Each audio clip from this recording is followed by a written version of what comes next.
Okay, so the final presentation is fairly short. It's only going to be 7 or 8 slides. It's going to talk a little bit about the policies and safeguards you can put in place to provide yourselves some assurance that the reserves and resource information that companies are supplying to you is reasonable. I'm basically going to talk from highest level of confidence to basically much more uncertain but high-level checks you can do on reserves and resource information. And this is basically graded based on what we see public companies and private companies implementing. So generally accepted as the best practices approach in Canada, the US, and many other parts of the world is the independent qualified reserves evaluators and auditors. It's strongly recommended by COGEH and mandated by Untitled Chapter. That's what we've talked about before. There's no requirement on the SEC for independence, but most of the companies listed on the New York Stock Exchange still use IQRAs and IQRAs. And that's simply because it's a good way to provide internal controls and quality assurance in their reserves process. So they're not required to do it. It is incremental expense to the company, but the board of directors in many public companies mandate they do it anyways as due diligence on their reserves and resource volumes. So the benefits of the IQRE or IQRA approach are that it ensures evaluations are estimated or audited in an unbiased and objective manner. It also ensures that the people who are actually doing the evaluations have adequate experience and credentials, because part of the requirements of an IQRE is certifying that they are qualified. Disadvantages of this approach: companies may not want to incur additional costs associated with independent consultants. We deal with that all the time. It is incremental cost, no question. And it may be unnecessary if appropriate corporate policies and controls are in place in the company. So again, I would point back to the very large E&P companies in the world that have very strong internal processes and controls. The ones that are exempt from NI, from SEC independence, the ones that generally don't use independent qualified evaluators, mandating them for companies like that would be a mistake, because it would just be unnecessary. For the second level is external audits or reviews. So this would be the approach that the regulators take in Canada and the US. This is the ASC, the Alberta Securities Commission, or the Canadian Securities Administrators, going through disclosure guidance. They have qualified evaluators and auditors on staff who are very familiar with evaluations, and they go through the reports and sort of do high-level checks and look for irregularities and anomalies in the reports. So for an organization like MRPAM or the government of Mongolia, training some of your people to understand how to evaluate and analyze the data provided by companies and the evaluations provided by companies would probably be a worthwhile initiative. So the benefits of this approach: it provides independent oversight on evaluation results, so it's not part of the evaluation process, but you're at least getting an independent review of the disclosure. And it ensures that the government or regulator is involved and informed. So if you have people on staff that understand how to evaluate oil and gas assets and are going through the disclosures of the various companies that are disclosing their volumes to you, it helps to increase the understanding and the level of commitment that the regulator or the government has in the asset base of the country. Disadvantages: it's labor intensive and requires significant training and expertise. So in order to get qualified reserves evaluators and auditors on your staff, you have to do a significant amount of evaluations training to make sure that the people who are looking at these disclosures are qualified to make the call on whether they're reasonable or not. High-level simple check is just compliance with recognized standards. So that's what we've been talking about the last 2 days now. PRMS, COGEH. If a company certifies that their evaluation has been conducted in compliance with some of these more rigorous standards, it gives you an additional level of comfort that the standards are being met and the volumes are likely reasonable. So this really, I mean, you always run the risk of a company saying they're compliant with the guidance, but not actually being up to snuff on, or being up to par on the evaluation standards.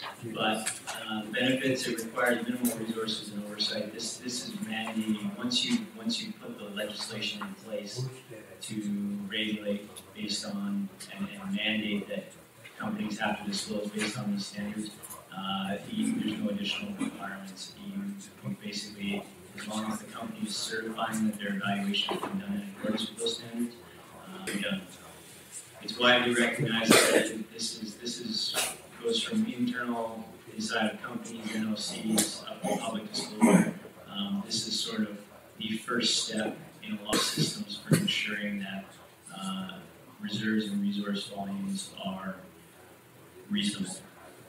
Disadvantage. We talked a little bit about, when I was talking about COGEH and PRMS, there is gray areas in a lot of the guidance that provide flexibility for how evaluators can deal with specific situations. And that flexibility can cause inconsistencies. So companies could certify that they're in compliance with the standards, but it doesn't necessarily mean that it's been done to the level of acceptance that you might expect as a regulator or as a government. It's also lacking independent review. So like I said, people can tell you that they're doing it in accordance with certain standards, but unless you've actually done some verifications, they may or may not actually be in accordance.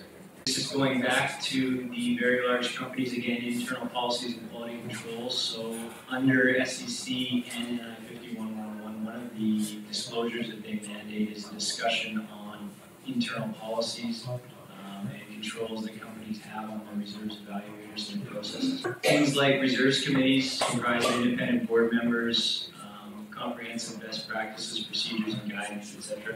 These are all things that will give you an additional level of comfort with the volumes that are being provided. And as I've said a number of times, very large companies have strong internal policies to protect themselves as much as investors and other stakeholders. Again, one of the benefits, there's no real work on your side of the fence other than telling people that you need to be disclosing your internal policies and having someone review those internal policies to make sure they're in the best practices realm.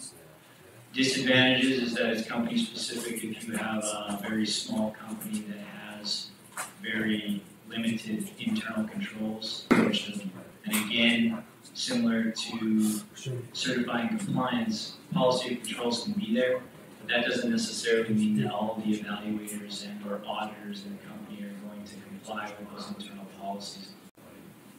The final slide, annual reconciliation. So whenever the ASC or the SEC is going through reserves reports, this is their first stop. They're always looking at the reconciliations first for major changes in reserves, major shifts year over year, and trends over the longer term may improve probable and possible volumes. So as we've talked about a couple of times, 1P revision should be positive the vast majority of the time, 2P should be neutral, and 3P should be negative. Volume should be coming down over time. Again, it requires minimal resources and oversight. It's not that hard to take a look at an annual basis on the performance of the numbers. Disadvantages, it's very rough, high level. There's a long lead time before problems may be identified, so maybe 2, 3, 4 years before a company actually has to reconcile major issues.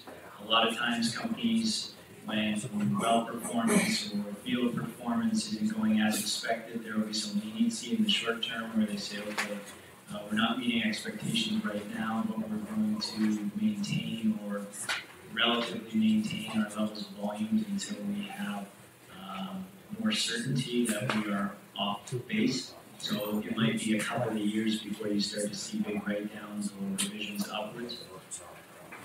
And if the company's internal practices are flawed, the reconciliations aren't going to provide any useful feedback. So if the evaluations aren't being done correctly, there's nothing stopping them from continuing core practices and therefore your reconciliation isn't going to give you any useful data, because they're going to be making the same mistakes or have the same issues year over year. So that's just 5 or 6 methods for providing some assurance that the volumes that are being disclosed are reasonable. There's more specific guidance as to what you would look for in reserves disclosure. Certain red flags, for example, one of the quickest checks that most regulators will do is they'll go through the undeveloped bookings and they'll look at the undeveloped bookings per well in an area, and they'll compare it to the producing wells in an area. And if the undeveloped type curve with the undeveloped bookings per well are higher than the average or even the best producing wells, that's an immediate red flag that they're probably overestimating their undeveloped reserves.